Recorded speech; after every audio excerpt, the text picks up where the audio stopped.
아프리카 말라위라고 들어보셨어요, 혹시? 예, 말라위에서 한 30년, 35년이네요. 35년 동안 의료 선교사로 활동하고 있는 백영신 간호사입니다. 제가 솔직히 얘기해가지고요, 30년 넘게 아프리카에 살면서 이런 인터넷이나 이런 거에 잘 익숙하지가 않아요. 그리고 이렇게 앞에 서서 이렇게 얘기를 해보는 거는 진짜 처음이에요.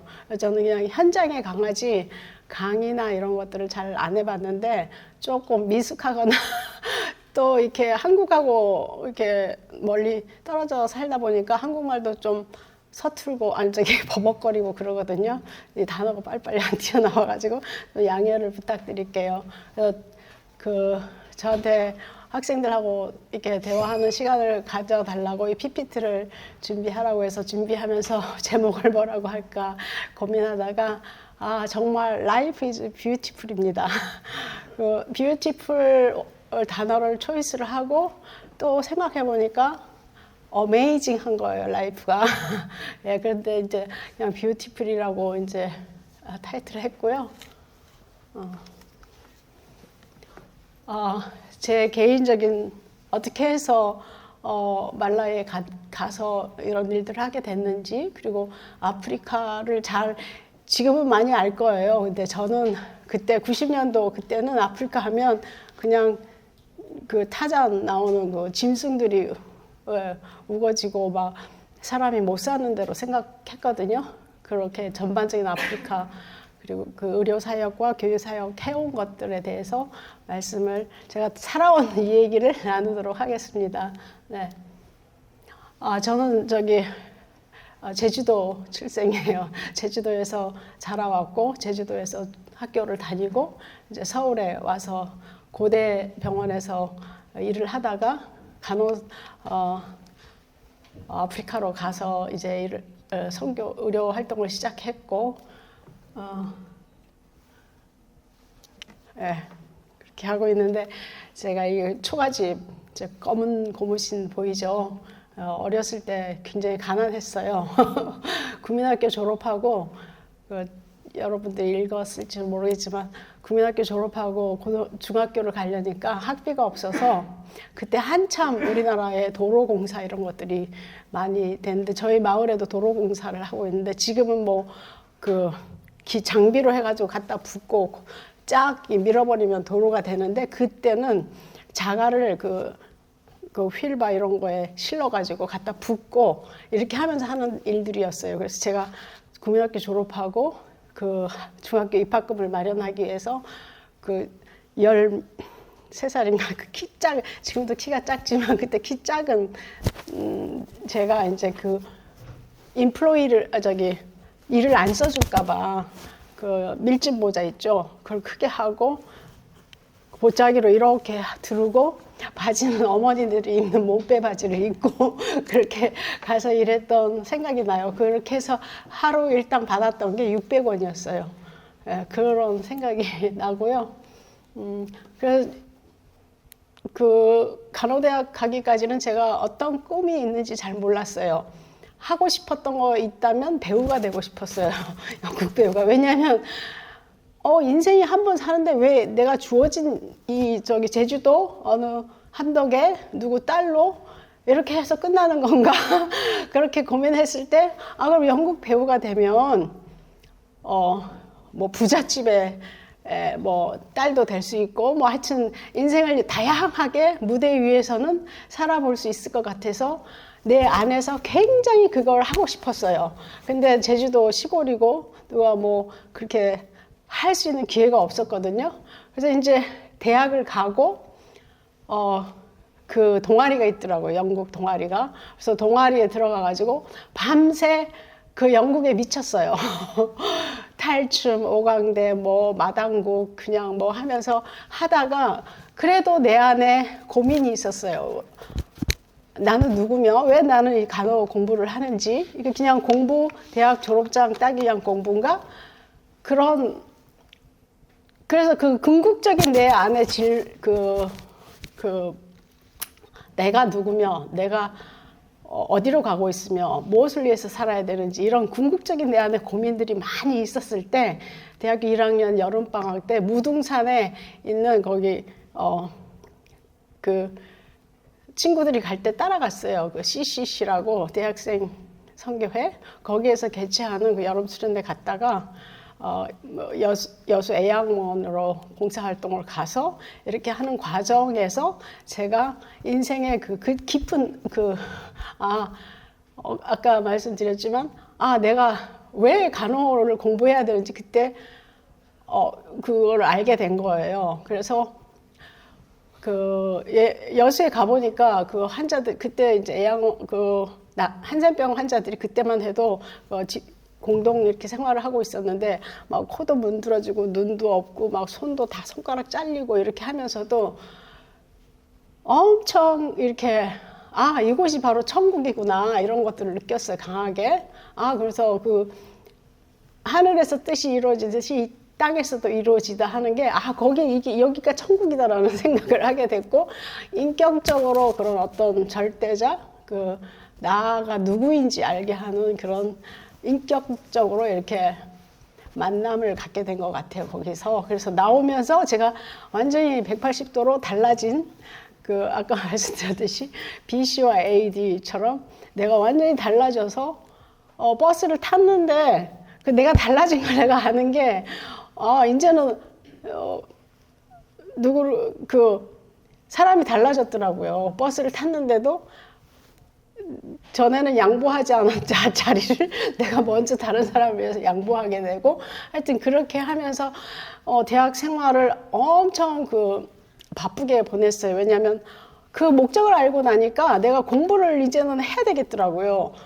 내가 간호사가 돼서 더 좋은 서비스를 해줄 수 있고 환자들한테 해줄 수 있고 그 돌봄을 해주기 위해서는 내가 많이 알아야 되겠고 그러려면 많이 공부를 해야 되겠고 그래서 열심히 열심히 공부를 했고 밤새고 뭐 이렇게 하면서 공부를 하고 그러면서 그때 내가 가졌던 거는 솔직히 말해서 서울대 간호대에 간 것이 부럽지 않고 어느 서울대 교수님이 부럽지 않고 내가 누군지 아니까 나는 간호사로서 내가 좋은 간호사가 되니까 그런 어떤 그 질문제도 보니까는 비교하거나 그런 것들이 내 안에 없어지게 됐어요.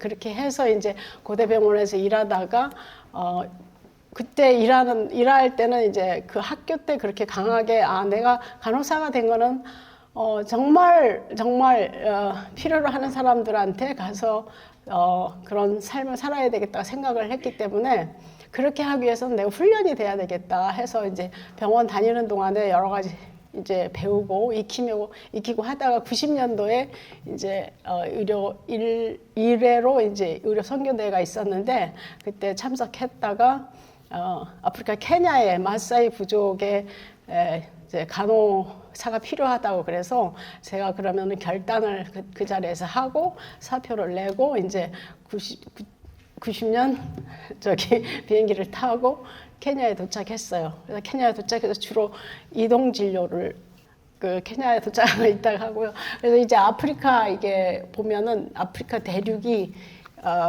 54개 나라로 되어 있고요. 그래서 이제 미국하고 유럽하고 인도하고 중국을 합한 것보다 아프리카 대륙이 두 번째로 이제 큰 대륙이 되겠어요. 국가마다 이런 천연 자원들이 다 이게 많아요. 이제 말라위 같은 경우는 지하 자원이 너무나 없어가지고 너무 아프리카에서도 뭐 제일 가난하고요. 호수가 있는데 호수 유일한 지하 자원이지만 그거를 개발하지 못해가지고 돈이 없으니까 개발하지 못하고 이제 발전을 못 시키는 건데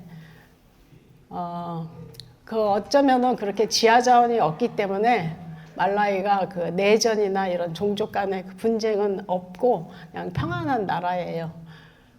그렇게 하고 이제 말라위를 소개하면은요, 말라위는 아까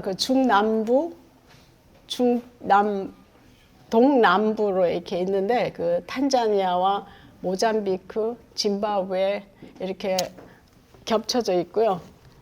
여기 리롱게가 수도이고 처음에 수도가 이제 존바라는 곳이 서던 리전에 있었는데 이제 그 초대 대통령이 이 나라가 길쭉한데 너무 그 밑에 있어가지고 중부로 이제 그 수도를 옮겼어요.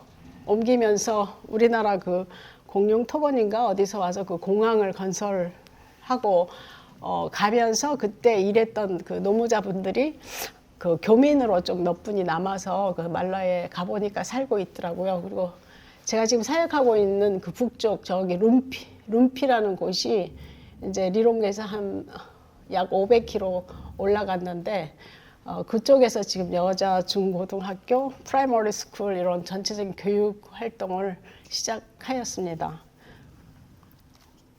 그 말라위 그 인구는 약 2천만 명이고요.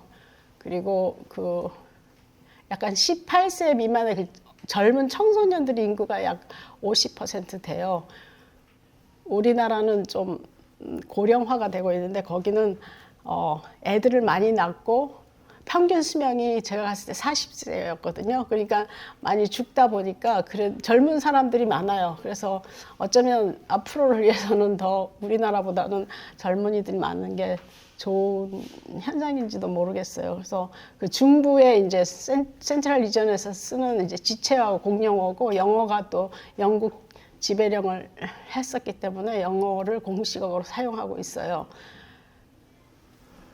그리고 기후는 이게 1년 내내 뭐 다 이렇게 괜찮아요. 근데 이제 우기가 한 12월에서 3월까지 우기가 있고요. 건기 우기로 나뉘고 우리나라 더운 여름 7월, 8월에 거기는 약간 추워요. 영상 한 3도, 10도? 아침 새벽하고 저녁에 밤에. 그래서 기후는 굉장히 좋다고 볼 수 있습니다. 생활은 이제 전통적으로 이렇게 가족 중심 사회에 이렇게 공동체 생활을 하고 있고요.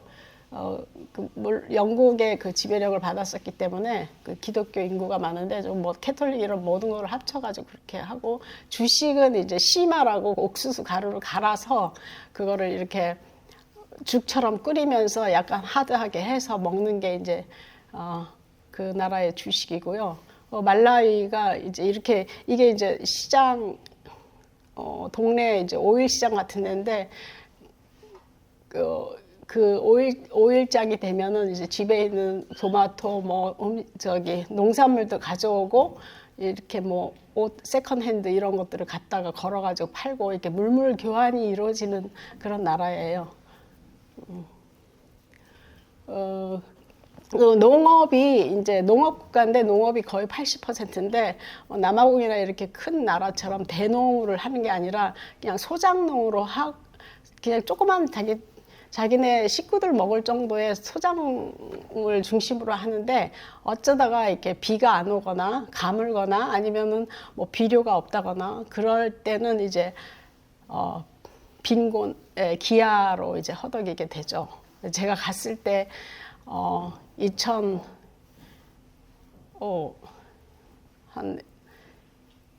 2000년부터 2005년까지 굉장히 기아가 심했었어요.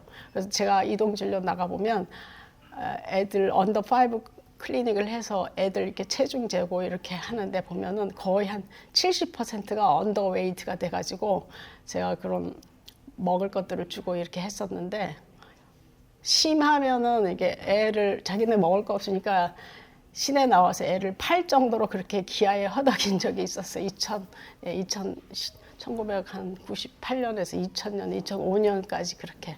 근데 대통령이 이제 바뀌면서 그 대통령이 무상으로 비료를 공급해주고 농사를 잘하게끔 해가지고 그 대통령이 되면서 그 기아에서 벗어나고 오히려 그 옥수수를 다른 나라로 수출하는 그런 그렇게 이제 됐어요. 비가 안 와, 비가 이제 한 10개월, 8개월에서 한 10개월 안 올 때도 있고 이래서 굉장히 마르다게 이게 비가 올 때 저희 그 학교에 스텝하우스인데 이게 물이 고이니까 동네 꼬마들이 와서 이 물을 길어가는 거예요. 그만큼 물이 엄청 귀해요. 그래서 이렇게 너무 가난하기 때문에 국가의 거의 예산이 거의 NGO 기관들이 이제 그런 모든 활동들을 하고 또 원조에 의해서 그 국가 예산이 거의 많이 지원을 받아야지 나라가 돌아갈 정도고, 그래서 저 같은 사람이 가서 일하는데 국가에 이렇게 비빌지는 못하고 오히려 국가가 저한테 이제 뭘 이렇게 해달라 저렇게 해달라 할 때가 많아요.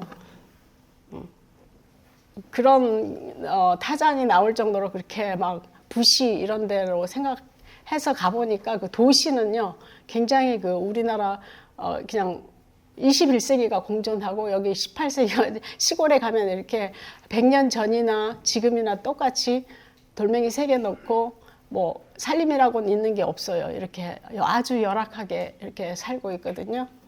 이거 도시 이게 이제 수도 리롱게 이제 이런 가로등이 설치되어 있고, 이런 차 타고 이렇게 차 타는 거는 한국 같으면 엄청 위험하고 안 될 텐데 교통수단이 없다 보니까 이렇게 차 하나가 이제 갈 때 이렇게 많이 실려서 다니고 해요. 이게 리롱이 안에 KFC가 들어와 있고 이런 몰도 들어와 있고, 제가 갔을 때는 이게 없었어요.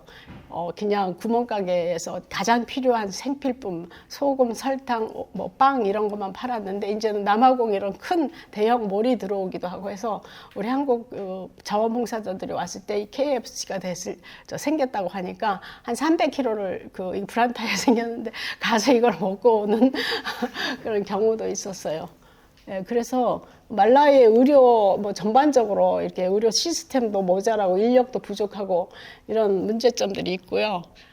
처음에 이제 이동 진료를 하면서 환자들 프라이머리 헬스케어 위주로 이제 하면서 이제 이게 병원으로 이송해야 되겠다 할 때 제가 이제 병원으로 데려가고, 주로 언더 5 클리닉을 하면서 애들을 많이 그 백시네이션 하고 이제 영양 모자란 애들 이제 영양 주고, 그런 것도 너무 가난하기 때문에 엄마들, 내가 이제 기름을 이렇게 오일이 부족하거든요. 기름을 주면 애한테 먹이라고 준 거는 그냥 팔아먹을 수도 있어요. 그러니까 그 옥수수 가루에다가 펴놓고 그냥 막 비벼가지고 싸주고 이렇게 활동했고요. 그렇게 이동진료하면서 이제 환자들이 생기는데 이거를 다시 팔로우업을 해줘야 되고 그런 장소가 없었어요. 그래서 제가 이게 진료소를 짓기 시작했고, 그래서 앰뷸런스 해가지고 급한 환자들 이렇게 이송하고 이제 마을마다 들어가서 그렇게 치료해주고 하는 사역을 했어요.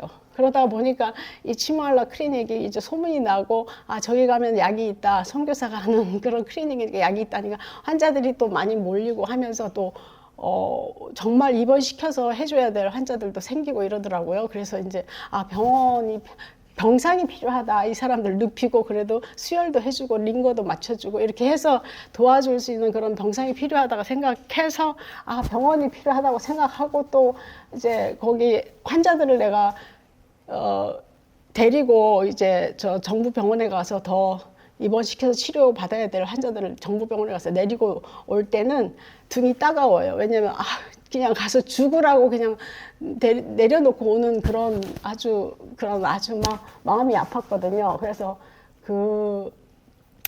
병원을 이제 좀 좋은 병원을 지어서 질적인 의료 서비스를 주면서 생명을 살리고 싶은 마음에 이런 병원을 짓기 시작했고, 제가 간호사인데 무슨 건축을 하냐는데 거기 가니까 전천후 인생을 살 수밖에 없더라고요. 아무것도 제가 다 해야 되니까. 그래서 처음에 진료소 짓는 거 직접 그 현지인들 데리고 하면서 그런 노하우들이 생기면서 이 병원 지을 때도 그렇게 했어요. 왜냐면은 그냥 업자한테 주면 이게 가난한 나라이기 때문에 돈만 팍 써버리고 집이 안 지어질 경우가 있거든요. 그럴 때 누구한테도 제가 클레임할 방법이 없기 때문에 할 수 없이 제가 직접 이렇게 지으면서 이런 설계라든지 이런 것도 병원에서 일했기 때문에 어떻게 하면 햇빛이 잘 들어오고 공기가 잘 서큘레이션이 되고 말라에 불이 꺼졌을 때 그런 것들을 다 이렇게 종합해가지고 설계 변경을 하면서 이렇게 짓기 시작했어요. 그래서 처음 아프리카 그 병원을 짓는다니까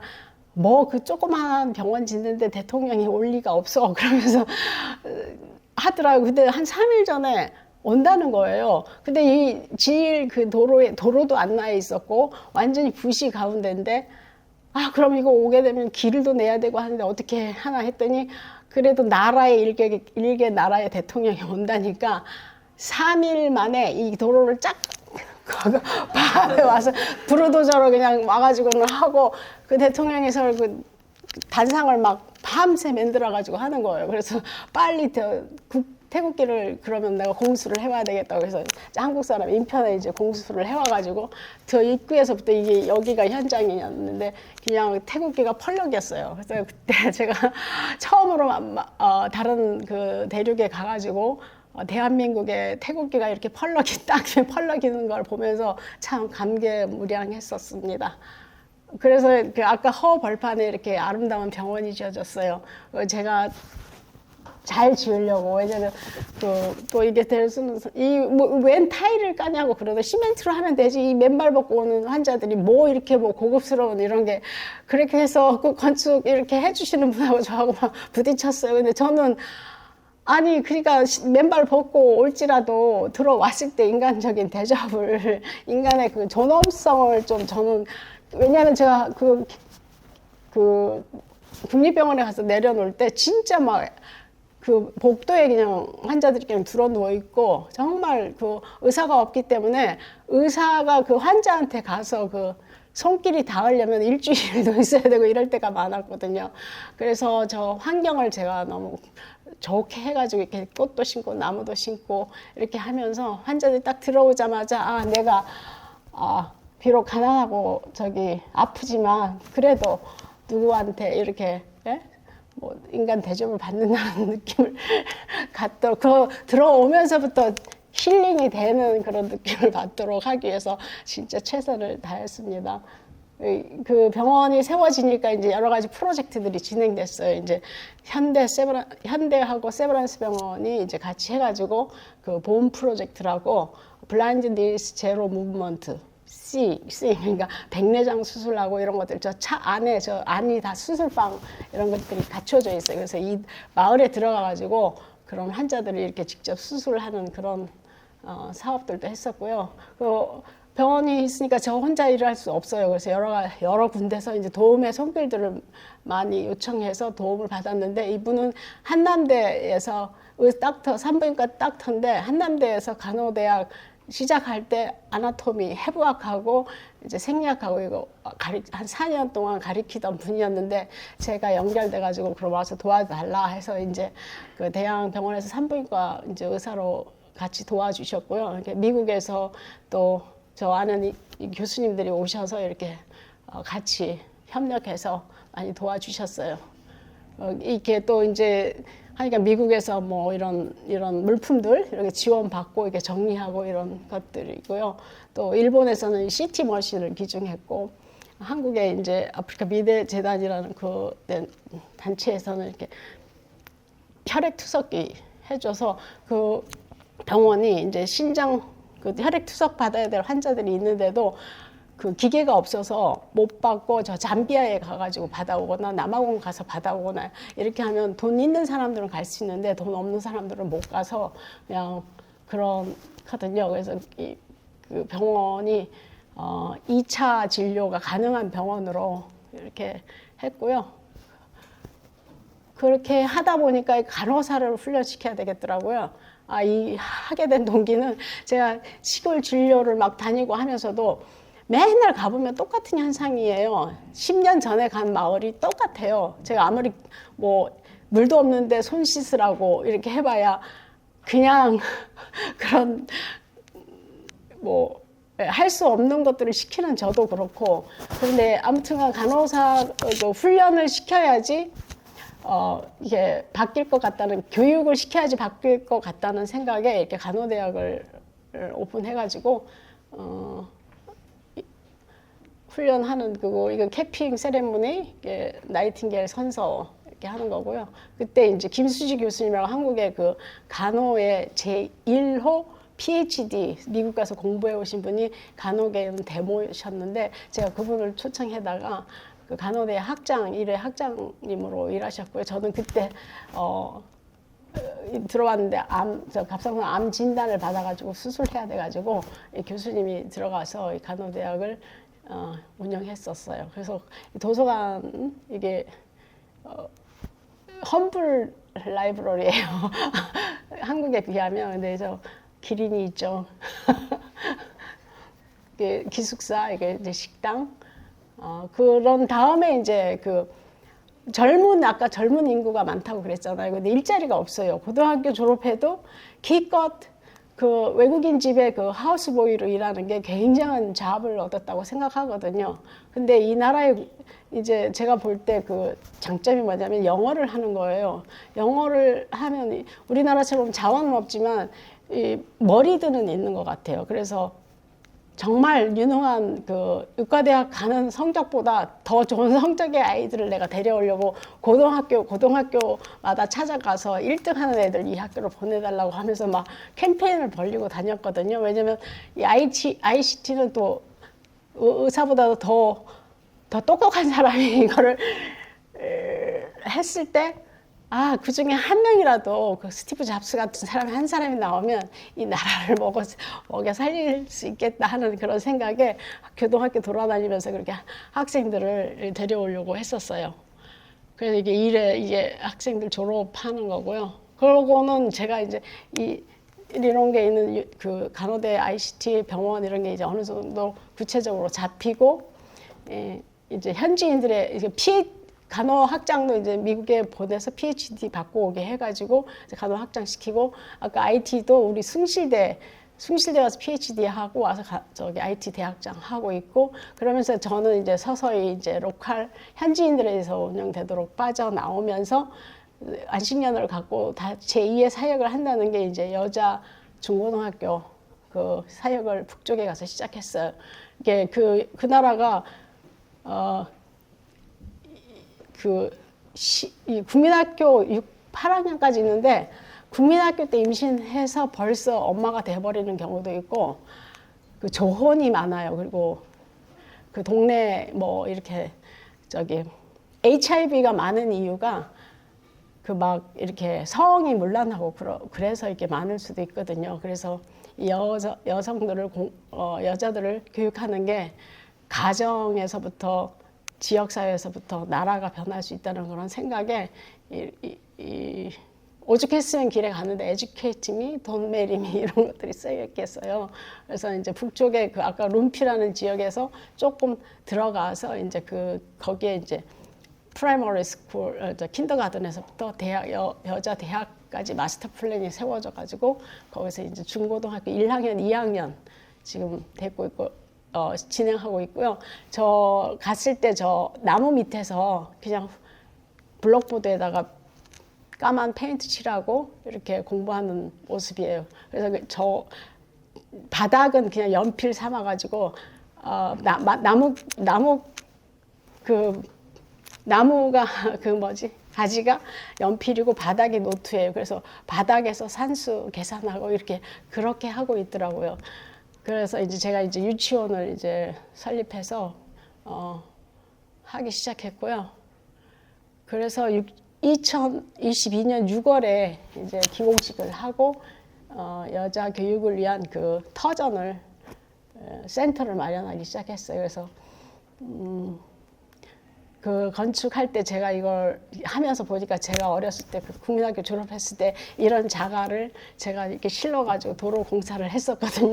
근데 거기도 크락션 이런 것들이 없고 이렇게 손으로 다 깨가지고 깬 거를 제가 날라다가 이렇게 공사를 하고 있어요. 그래서 이게 잠비아에서 한 30톤의 그 철근을 사왔는데 그 내릴 수 있는 그런 시골이니까 이런 장비도 없으니까 사람들 힘으로 떨어뜨리는 거예요. 그래서 저 트럭에는 자갈들을 실은 거를 이제 삽으로 다 내리고, 하여튼 이건 물이 없으니까 강에 물 길러 갔다 오는 거고, 물 길러다가 거기서 시멘트 모래 믹스 해가지고 이런 작업하는 현장 사진이에요. 이거 저 땅에 파면서 허벌판에 그냥 나무 뿌리 하나하나 캐면서 이렇게 시작해서 학교가 세워지는 과정이고요. 학교가 세워지고 이제 기숙사를 완공했는데 그 기숙사 이름은 드림 빌리지라고 했어요. 이 안에서 사는 학생들이 다 꿈을 갖고 이제 공부를 할 수 있도록 이렇게 해서 한동대 학생들이 와서 이제 미술 교육을 시키고 있고요. 벽화도 그리고 이제 음악 선생님이 오셔서 밴드, 브라스 밴드 해가지고 거기는 음악 수업이 없어요. 국민학교 때. 그래서 도레미파솔라시도 모르고 아무것도 몰라요. 근데 그래서 이제 악기들을 제가 공수를 해왔는데 이걸 어떻게 시킬까 했는데 아무것도 없는 백지 상태니까 그걸 쫙 빨아들이더라고요. 그래서 한 2달 만에 아리랑을 연주하고요. 그 나라 국가, 뭐 교가 이런 것들을 다 연주했어요. 이렇게. 그리고 또 체육, 우리 태권도 가르치고 있고요. 미술 시간, 뭐 컴퓨터도 학생들이 입학을 했는데 컴퓨터 만져본 학생들이 한 명도 없는 거예요. 그래서 컴퓨터를 이제 타자 치는 것도 가리키면서 자기 소개서를 작성할 수 있게끔 이렇게 하고 있는데 코딩 프로그램에 들어가니까 엄청 잘해요. 그러니까 제가 느끼기에 아무것도 없는 백지 상태에서 주입이 되니까 금방금방 이렇게 잘 터득이 되더라고요. 저 학교를 지으면서 한 3년 동안 전기가 없었어요. 전기 없을 때 이렇게 프레쉬로 비추면서 공부하는, 옛날에 우리 호롱불에서 공부하는 것처럼 그렇게 하는 모습이고요. 그리고 3년 만에 이제 대통령이 도와줘서 이 학교에 전기를 끌어줬는데요. 이렇게 밤에 저기 야경 불이 하는 모습도 왔을 때 이제 처음 학생들 받았을 때 이제 학생들한테 10년 후에 자기 모습을 다 쓰라고 했어요. 뭐가 되겠냐 하니까 의사 되고 싶다, 간호사가 되고 싶다, 뭐 과학자가 되고 싶다, 여러 가지 간호사가 되고 막 했는데 그 모든 거를 한 사람 한 사람 자기 10년 후의 모습을 쓰게 해서 캡슐 이 땅에 파가지고 묻어 있거든요. 이거 이제 10년 후에 그 학생들이 와서 같이 오픈해 볼 거예요. 학교 마당에 이제 했는데. 그렇게 진행해 온 과정에서 제가 이번에 한국 왔는데 이 로제타 홀 선교사님에 대한 것들을 제가 보게 됐어요. 이분이 그래서 굉장히 많이 공감이 되더라고요. 그때 이분이 졸업식 때 가가지고 이제 들은 얘기가 인류를 위해 봉사하기를 원한다면 아무도 가지 않는 곳에 가서 아무도 하려 하지 않는 일을 하라 이런 얘기를 듣고 그거에 자기 터치 받아가지고 이제 아무도 가지 않는 그때 일본, 중국, 인도 이런데 좋은 데도 갈 수 있었지만 조선이라는 땅에 들어와서 1890년도 그 제물포항에 도착해서 25 꽃다운 나이에 들어와서 여자 그때는 이제 남자한테 우리 여자들이 몸을 보일 수가 없는 그런 시대였나 봐요. 그래서 여자들을 위한 의학 강습소 한 그게 고려대학교 그것이 지금 고려대학교더라고요. 그래서 제가 보다 보니까 이게 좀 관심이 있어서 이렇게 또 PPT에 놨어요. 그래서 이분이 44년 한국에서 일하다가 이제 한국에서 결혼했는데 남편이 그 전염병으로 죽고 딸이 3살 때 전염병으로 죽고 아들하고 이제 계속 한국에서 사역하다가 저 양화진이라는 곳에 묻혀 있대요. 그래서 한번 제가 출국하기 전에 한번 가서 보려고 그래요. 그래서 여러분도 아무도 가지 않는 곳에 가서 아무도 하지 않으려는 일을 한번 그런 도전을 해보시기 바랍니다. Thank you.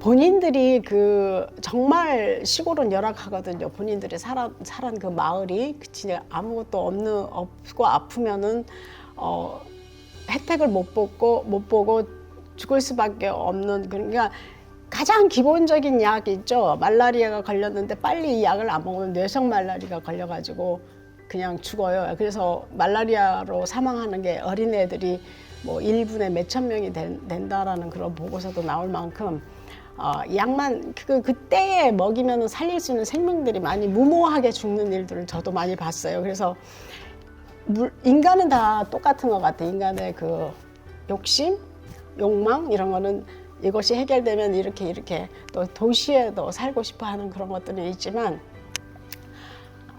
그래서 이제 교육이 중요한 거고, 그래서 김수지 교수님께서 이제 처음에 이제 학생들을 뽑을 때 시골마다 그 시골에 있는 애들을 장학금을 주고, 장학금 받은 학생들이 그런 제도를 마련해가지고 졸업하면 몇 년은 꼭 의무적으로 우리나라 그 보건진료소 그 의무적으로 이렇게 근무를 하듯이 그런 시스템으로 그렇게 했습니다.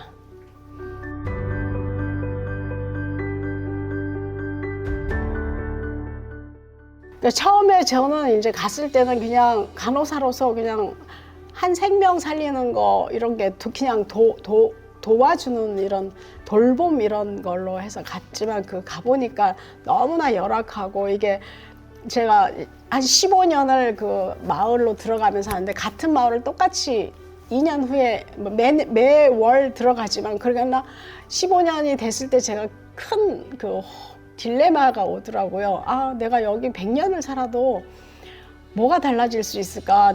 이게 젊은 모든 청춘을 내가 여기 와서 모든 내 에너지와 모든 걸 녹여내도 뭐가 과연 달라질까? 그런 딜레마가 빠졌어요. 왜냐하면 제가 그 100년 전에 그 선교사들이 와서 지은 병원을 보면, 우리나라 그 아까 얘기한 그 로제타 홀이라든지 언더우드 선교사들이 와서 연세대 병원 이런 걸 저서 보면 지금은 세계에서도 부러워하는 그런 의료 시설로서 유능한 의사들이 그 질적인 그 의료 서비스를 받고 있는데, 제가 그 100년 전에 선교사들이 와 있는 그 북쪽, 중부, 남부 다 이제 선교 병원이 하나씩 있어요. 큰 것들이. 그리고 그 정부의 그 의료 시스템을 거의 국가가 한 60% 끌고 가면 의료 선교 병원들이 한 40% 그 끌고 가더라고요. 가보면은 100년 전에 지어놓은 게 100년 전에는 아마 깔끔했고 더 깨끗했고 좋았을 거예요. 근데 다 허른 대로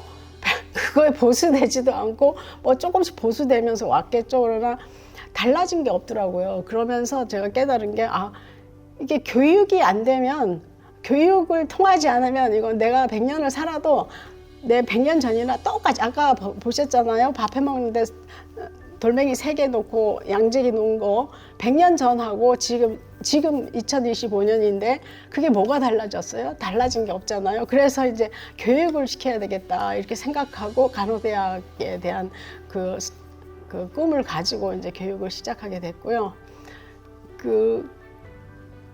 그래서 교육이 중요한 거를 제가 거기서 몸소 살면서, 여기서는 간호사는 간호사 일만 하면 되는데 거기서는 간호사가 거기 일하도 월급 받으러 간 것이 아니기 때문에 어떻게 하면 변화를 줄 수 있을까, 어떻게 하면 베터 라이프를 줄 수 있을까, 이런 고민으로 거기서 있잖아요. 그래서 그렇습니다.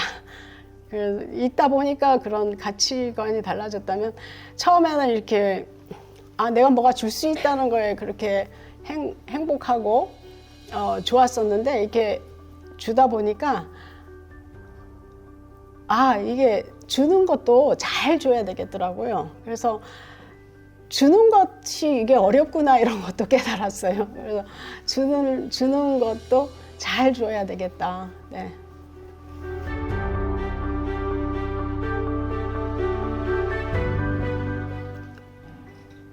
의료 활동을 할 때, 이제 외국인으로서 와서 당장 의료 활동을 하려면 한국의 정말 기계화되고, 이게 한국은 진단이 나올 때 모든 기계들에 의존하잖아요. 블러드, CT, MRI 이런 것들이 다 해서 그 결과를 보고 진단을 내리고 그거에 따라서 치료를 하는데, 거기는 그런 것들이 없기 때문에 이 증상적인 치료를 많이 해요. 근데 그 병원에 이제 봉사한다고 한국에서 이제 레지던트 마치고 오신 분이, 내과 의사 선생님이 6개월 동안 오셨었는데 환자를 보기를 두려워하는 거예요. 왜냐하면 그런 진단을 내릴 수 있는 그런 검사 기기 이런 것들이 없기 때문에 환자를 보기를 두려워해가지고 그냥 피하고 이러시더라고요. 그러니까 그런 어려움들이 있기 때문에 시설을 보충해 줘야 되고,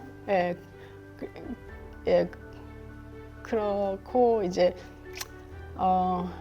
그 너무 이제 예를 들어서 코로나 때 산소가 필요한데 산소가 없는 거예요. 그런 예, 물자가 부족해가지고 우리나라 산소, 오트 플란테이션 이런 것들은 병원마다 다 돼 있지만 거기는 오트 그게 없기 때문에 오트 컨센트레이트라고 이렇게 전기에 꼽아서 하는 건데 근데 이게 문제점이 뭐냐면 이거 하나 사기 위해서 정말 모든 걸 털어가지고 사주잖아요. 그러면은 이분들이 이런 것들을 만져보지를 능숙하게 만져면서 사용하지를 않았기 때문에 망가지는 게 금방 망가져 버려요. 그래서 아까 그 큰 CT 기계 같은 것도 뭐 매덕 되는 것들 사다 주면 그거를 잘 다루지 못해가지고 고장 나가지고 저 병원 코너에 이렇게 그냥 버려져 있는 것들을 볼 때는 제가 굉장히 마음이 아프죠. 그러니까 의공 기술자들 이런 사람들도 트레이닝 시켜야 되고 의사들도 트레이닝 시켜야 되고 그러니까 총체적으로 나라가 가난하기 때문에 모든 게 열악하기 때문에 제가 거기서 느낀 거는 뭐냐면 경제가 발전해줘야지 이런 모든 것들이 되겠구나 이런 것들을 느꼈어요. 그래도 이게 GDP가 한 450불 이 정도잖아요. 그러니까 GDP가 한 1,500불 정도만 돼도 어느 정도 이렇게 되는데 경제가 너무 열악하기 때문에 모든 것들이 밸런스가 안 맞춰지더라고요. 경제가 좀 올라가야지 문화적으로도 올라가고 왜냐하면 제가 간호사들 이렇게 훈련시켜 가지고 뭐 장비라도 이렇게 해서 이렇게 하라 그러면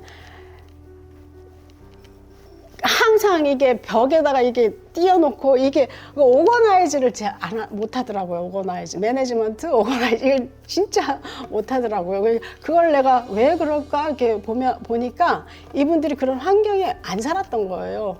안 받고 안 만져봤기 때문에 제가 이게 하라고 시키는 거에 대한 그거를 못 느끼는 중요성을 못 느끼는 거예요. 그래서 제가 그 간호사들 매년 3개월마다 한국에 보내가지고 저 센병원 이런 데 보내가지고 같이 일하게 하면서 보고 느끼고 이렇게 하거든요. 그래서 돌아오면 여기 있을 때는 눈이 반짝반짝거려요. 그래서 돌아와서 병원에 다른 직원들한테 이제 한국에서 배운 게 뭐냐 느낀 거 말하라고 하면 한국은 8시간을 주면 한 곱빼기 16시간의 일들을 한 간호사가 해내는 것 같다. 근데 우리 말라이는 8시간 일이 한 4시간도 안 하는 것 같다. 이러면서 그 갔다 온 간호사들을 중심으로 이제 다 팀장을 시켜가지고 그 길을 변화시켜 나가게끔 했는데 이게 시간이 지나다 보니까 한 명이 그러니까 환경의 동물이라는 걸 알았어요. 한 명이 이제 99%를 끌어오는 것보다 그 99%의 한 명이 이렇게 흡수돼 버리더라고요. 시간이 지나면서. 그러면서도 애로점이 있었고 그래서 반복 교육, 반복하는 게 그 교육 방법에서 좋다고 생각했어요. 그래서 그런 점들이 있고 말라이 의료 보건 환경은 거기 이제 제가 갔을 때 현지 말라이 의사가 없었어요. 왜냐면 의과대학이 없었어요. 그래서 정파이 아니면 선교사 이런 사람들이 주로 큰 병원도 의사가 거의 2명, 뭐 3명 이 정도였어요. 그래서 제가 아파도 치료받을 데가 없어서 한 100km 가가지고 이제 남아공 선교사가 있는 거기 가서 이제 치료받은 적이 있는데 그때는 의사가 없어요. 지금 의과대학이 이제 생겨가지고 처음 10명을 뽑아가지고 영국 이런 데 보내서 기초의학들을 공부하게 하고 와서 이제 의사가 돼가지고 와서 그 사람들이 이제 하고 있고 그 다음에 의과대학이 생겨서 이제 매년 한 50명, 60명, 70명 나오면서 이제 전문의 트레이닝이 지금에야 조금 이루어지고 있는 실정이고요. 그래서 의사 한 명당 인구 한 2만 명 이렇게 하니까 의사 보는 게 하늘의 별따기였죠. 그리고 말라이는 또 HIV가 제가 갔을 때 굉장히 높았어요. 그래서 내가 병원에 가는 병원에 누워있는 환자들은 보면 뭔가 HIV 감염이 돼서 이게 면역력이 떨어졌기 때문에 결핵이라든지 말라리아라든지 어떤 질병에 감염돼 입원되어 있는 거예요. 그러니까 제가 이제 저 4명 중에 1명은 포지티브다 이렇게 생각하면서 이렇게 병원을 회진하고 이렇게 하거든요. 근데 지금 많이 그 안티리트로바이럴 테라피라고 그 예방약이 나오면서 그때 처음에는 아주 돈 많은 고관들이나 사 먹을 수 있었는데 그거가 이제 WHO에서 이렇게 예방 사업으로 많이 보급이 돼가지고 지금 한 8%? 예, 그 정도 이제 HIV 그런 감염률이 있고 말라리아 풍토병이 많아가지고 그 아까 얘기했듯이 시골에는 그 약 하나가 없어서 뇌성 말라리아 걸리고 그 죽고 이런 어린애들이 사망률이 좀 높아요. 모성 사망률도 혈액이 여기는 이제 브리딩 이게 델리버리 하다가 브리딩 하면은 바로 수혈하고 이렇게 할 수 있는데 저도 브리딩 막 쏟아졌던 때 피를 못 받았어요. 왜냐면 거기 피가 HIV 감염자들이 너무 많기 때문에 수혈 받는 게 두려워가지고 제가 한국에 와서 수혈을 받은 적이 있거든요.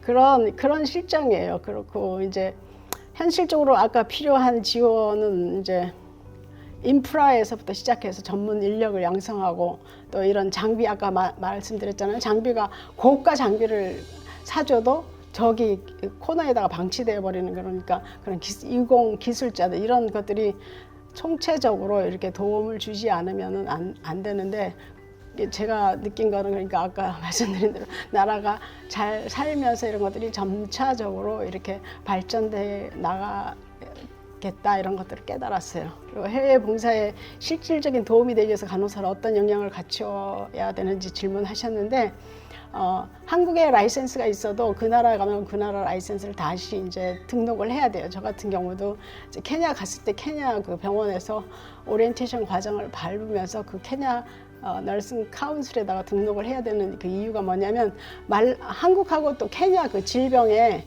그런 게 좀 다르고 그 프로토콜이나 이런 처방하는 것들도 좀 다를 수가 있어요. 그래서 일단은 여기서 전문적인 거를 충분하게 훈련을 받고 그러나 그 나라에 가면 또 그 나라에 필요한 그런 이수해야 되는 그런 것들이 있어요. 그래서 저는 남아공에서 남부 아프리카를 커버하기 때문에 남아공에서 이제 간호 그 시험 보고 간호 그 너싱 카운슬에다가 등록하고 또 말라위에 3가지 라이센스가 있습니다.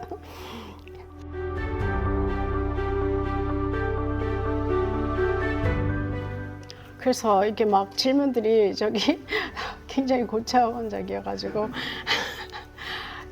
제가 답을 이거는 A입니다, B입니다 이렇게 줄 수 있는 이런 질문들이 아니어서 제 경우는 그랬어요. 제가 너무 그렇게 방황했어요. 제 정체 찾지 못해서 진짜 제가 그런 생각까지 했어요.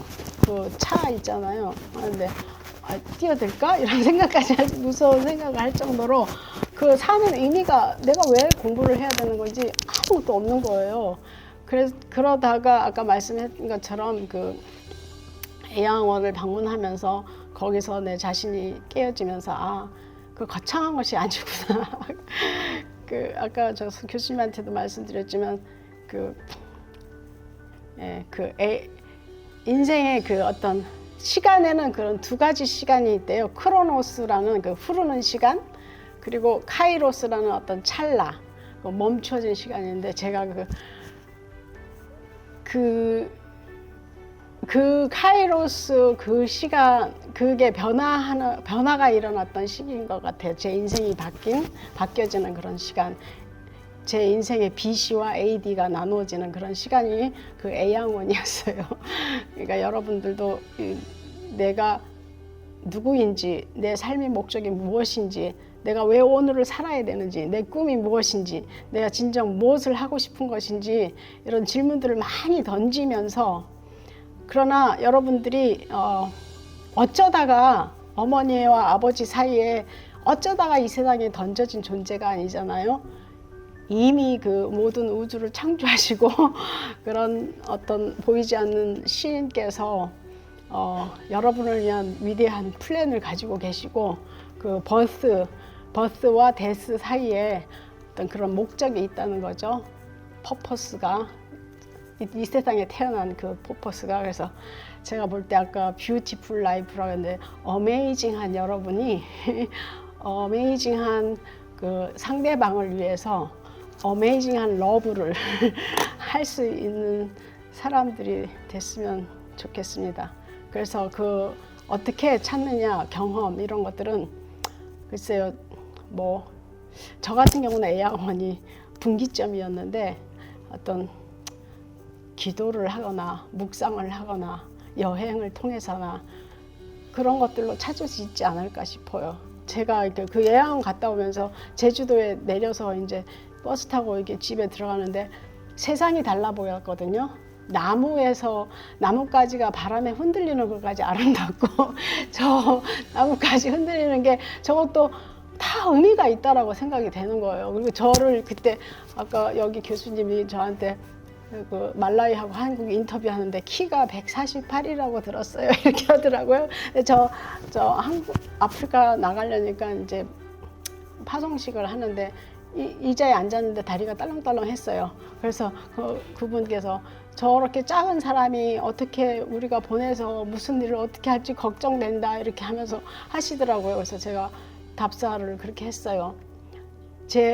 걸어가는 제 발 부리에 부딪히는 돌멩이 하나, 나무에서 떨어지는 이파리 하나에도 모든 의미가 있다고 생각합니다. 제가 이렇게 작은 거 나름대로의 의미가 있다고 생각한다고 이렇게 말씀드렸던 적이 있습니다. 그래서 그런 경험을 많이 가지면 좋겠습니다.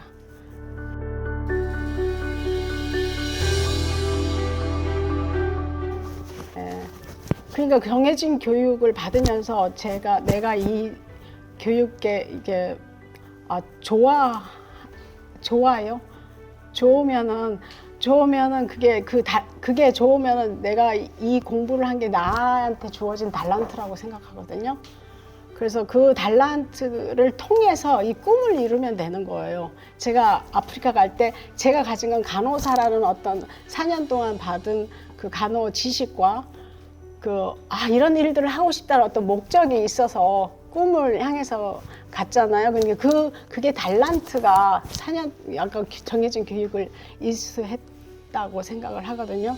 그래서 그거를 이게 나의 목적으로 받아들였을 때 그거는 이 간호사는 나의 직업이 아닌 하늘에서 그러니까 천직, 그러니까 어떤 소명, 내가 이 일을 해야 되는 소명으로 이 일이 너무 기뻐서 이 일이 하지 않으면 정말 미칠 것 같은 이 일이 있어서 너무 행복한 그런 것들이 천직이 아닌가 싶습니다.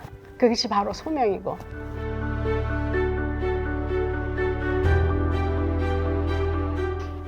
한국에 제가 이렇게 조카들이나 이렇게 젊은 대학생들하고 얘기하다 보면 그게 참 많더라고요. 비교하게 되는 거. 제 국민학교 6학년 된 조카가 있는데 벌써 누구네 집은 뭐 타운하우스고 우리 집은 이런 집이고 뭐 벌써 그런 것들 비교 의식을 갖고 국민학교 때부터 이렇게 그게 자리 잡고 있더라고요. 그래서 참 슬퍼요. 그런 것들이. 근데 저 같은 경우에 저의 삶의 목적을 찾고 나니까, 그리고 내가 누구고 내가 어디로 가고 있으면 뭘 할 것인가 뚜렷한 목적이 있고 나니까 그런 거에 자유할 수가 있다고 생각했어요. 나를 부르신 목적이 있기 때문에 어떤 비교에서부터 자유할 수가 있다고 생각했고, 마이 웨이를 걸어갈 수 있었거든요. 그거는 그 마이 웨이는 정말 아까 표현한 것처럼 죽을 만큼 사랑하는 나의 일이 있기 때문에 행복하고, 그리고 그러기 위해서는 먼저 제가 내 자신을 사랑하지 못했어요. 막 뛰어들고 싶고 이런 충동도 일어나고 했다고 그랬잖아요. 왜냐면 방황했기 때문에. 내가 왜 간호 공부를 왜 해야 되는지 모르기 때문에. 그럴 때 이제 내 자신을 먼저 사랑하고 나니까 내가 소중하고, 그래서 내가 다른 사람을 사랑할 수 있는 마음에 여유가 생기는 거예요. 그래서 제가 아프리카 가서 여기 한국에 공항 딱 내리면 언젠가 딱 들어왔는데 여자들의 메이크업과 머리 스타일과 이런 게 다 공장에서 찍은 그런 것처럼 다 메이크업도 다 똑같고 그러더라고요. 근데 저는 너덜너덜한 저거 헝겊 그 가방 메고 아프리카에서 입던 옷 입고 해도 제가 당당한 거예요. 제가 더 사람하고 비교하는 마음이 안 생기더라고요. 그래서 내 삶의 목적이 있고 내가 하는 마이웨이를 가고 있을 때는 누가 뭐 벤츠를 타든지 10층 뭐 아파트를 살든지 그게 전혀 그렇게 제 경우는 그렇습니다. 그러니까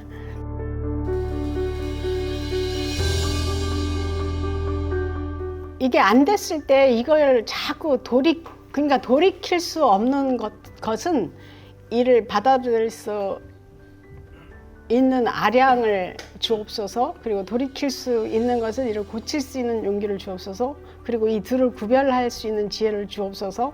그런 라인홀드 리버의 기도문이 생각나요. 그래서 이런 고난이 닥치거나 이렇게 좌절감을 맛보고 할 때 이 고난은 그 바라보는 좌절이나 이런 것들은 바라보는 시각에 따라서 다르다고 생각해요. 어떤 관점에서 이런 좌절이 된 거를 바라보느냐에 따라서. 그래서 결론적으로 제가 말씀드리고 싶은 것은 이 고난도 어쩌면 변장된 축복이라는 거죠. 그래서 이 모든 것들이 합력해서 선을 이루어 주신다는 거죠. 제가 그 국민학교 때 공사장에서 일을 하고 가난하기 때문에 다른 애들은 다 과외하면서 이렇게 학교 다니는데 저는 그 아침 일찍 일어나서 어머니 도와주기 위해서 밭에 나가서 일을 하다가 들어올 때는 학생들은 벌써 제 친구들은 벌써 가방에서 등교하고 있는데 저는 일하다가 이렇게 애들 부딪힐까 봐 몰래 이렇게 집에 가서 이렇게 하고 이런 시간도 겪어왔거든요. 그런 모든 과정에서 이 일을 할 때 그 빚이라는 시간에 그 모든 것들이 저를 만든 거였더라고요. 제가 거기서 일할 수 있는 어떤 그 내공을 키워준 거더라고요. 근데 그런 걸 알았어요. 그러니까 좌절도 해봐야 돼요. 좌절하지 않고 쭉쭉 나가기만 하면은 뭐가 뭔지 모르니까.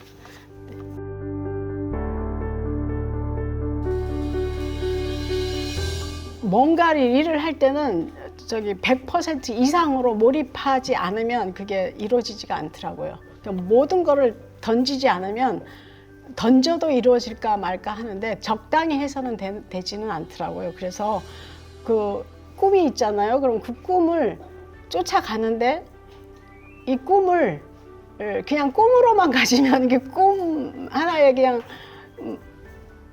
그 머릿속에서 지나가 버리기 때문에 아침에 교수님하고 얘기했는데 그 발 한 짝을 내딛는 거는 종이장 한 장 차이라고 생각해요. 그 종이장 한 장 차이는 정말 한 장인데 그러나 큰 도전과 용기가 필요해요.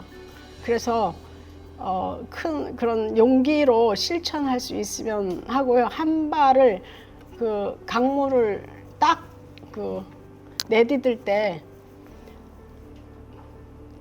발을 딱 들여 놓으면 가는 거예요. 그러니까 그런 용기를 가지고 갔으면 좋겠어요. 그리고 그렇게 용기를 내고 한 발을 디뎠을 때 그건 바로 이제 시작이지만 어느새 반은 간 거더라고요.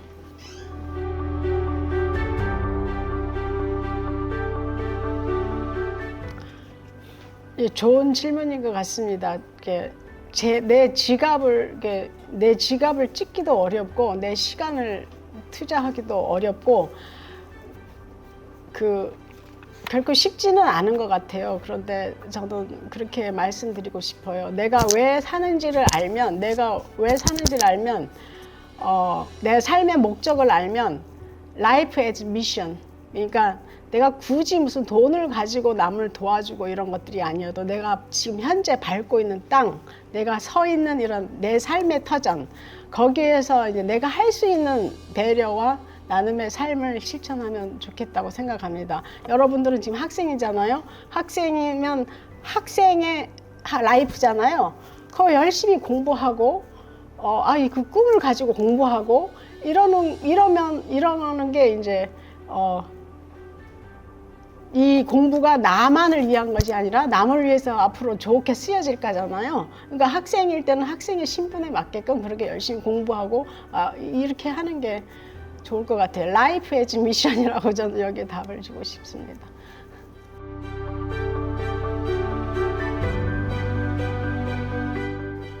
우리는 보통 공부해가지고 내가 대기업에 들어가가지고 이만한 연봉을 받고 내가 그다음 아파트 사고 그다음 뭐 해외 여행 가고 뭐 이런 나만을 위하는 그런 계획들을 가질 수 있잖아. 그게 이제 내가 공부해서 성공하는 길이라고 생각하잖아요. 근데 그 부자하고 잘 사는 거는 다른 것 같아요.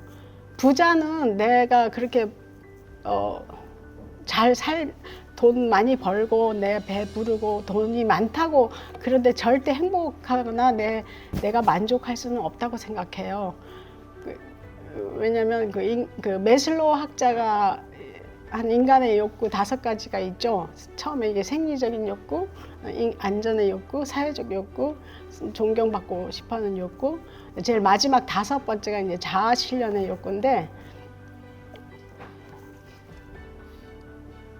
내가 이 공부한 거를 나만을 위해서 하는 거면 이제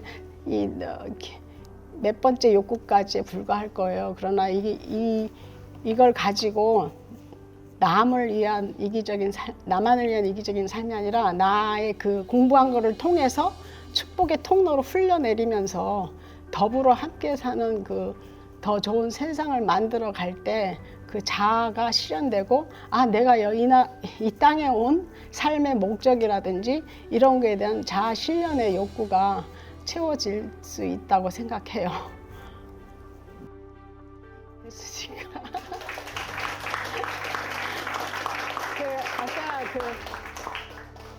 그래서 이런 삶을 살려면 저 같은 경우는 그랬어요. 제가 가진 거는 그때